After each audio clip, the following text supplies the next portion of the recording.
Yeah, no, I'm not house sitting in France. Does this look like a beret or something? The way I put my toque? Um, guys, you got to take journalists with a grain of salt. If you want to know the different levels to trust journalists, is this a journalist or radio announcer that will say some news but also read an ad? I know I wouldn't read any ads, and I don't allow ads on my YouTube. So that's one way. There's other ways, right? If the journalists kind of, they're kind of maybe smart and they kind of, if you kind of know them personally, they would not agree with this, but they say something in a report, let's say related to their own nation, that is not like an actual verifiable opinion, about let's say statistic or the motivation or the intention of their government or whatever. And by the way, I think when you hear this, you're imagining countries like China and Russia, but you're not realizing United States, Canada, European countries also are included in some of your most famous journalists. They'll say something in the news that should be questioned, right? And maybe they will question it a little bit behind closed doors, but they'll still accept a job where they just read the prompter, right? There's a lot of things like that going on. Like for example, here in Canada, we got journalists and high-level politicians complaining about inflation or just reading a story about inflation. But the next story is this, or the next topic is this, which shows, oh, okay, so this is happening in our country and the world. So we're not hypocrites by being against inflation. So there's a big disconnection with reality. If this is really happening in the world and we're really trying to make these changes, but they're too slow because our own journalists and politicians are not saying, what the hell? Of course there's going to be inflation. And of course, if we are faster at changing the industry of our careers to match the times or our lifestyles, or, accept that certain things like fuel should be going up and but not necessarily, let's say, the trucks that deliver goods, they should have a different kind of price for fuel, but the people that use fuel for no important reasons or that should be minimizing it, like the average person, yeah, sure, it should be more, but again, be transparent in how those taxes collected are used and things like that.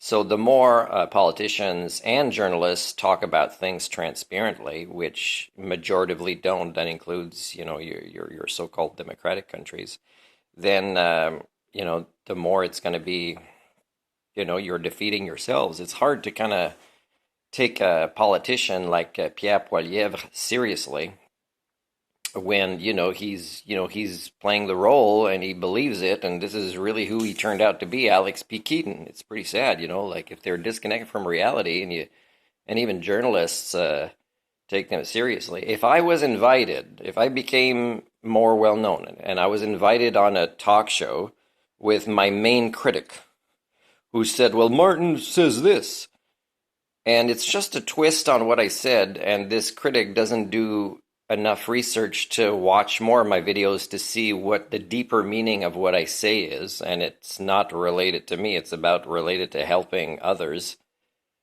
such as being for inflation for many things. There should be a lot of higher prices for many things that have put us in these problems that are now unsolvable in the first place. Yes. Now, when I embarrass this critic and the talk show host for saying, do you know how ridiculous you are to invite somebody that ridiculous that doesn't do their own homework and that claims, in a simplification, their entire career is based on this. It's simplifying something I said inaccurately, something that is very complex to a systems thinker. And you made this whole show, and we got all these viewers showing up, and the questions you ask are ridiculous as well.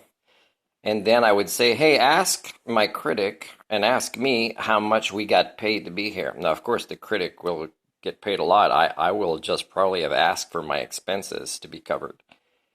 And you know what I would do is I would, at some point, get out of my seat and walk towards the camera and do a close-up of my face like this and say to the viewers who showed up to this show on TV to hear this critic criticize me or give it to me, how ridiculous and shameful they are.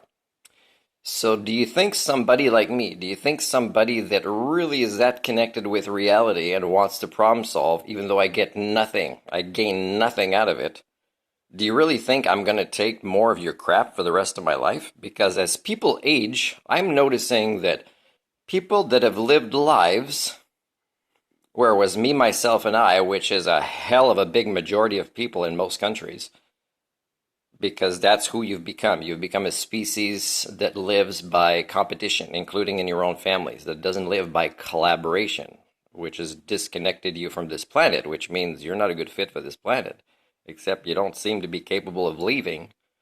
And there's no gods taking you out of here. There's no extraterrestrials taking you out of here. So I guess it'll eventually be the Earth system will recycle the nutrients that you want to keep absorbing more and more at the expense of the rest of the biosphere. They will recycle you much quicker than you realize.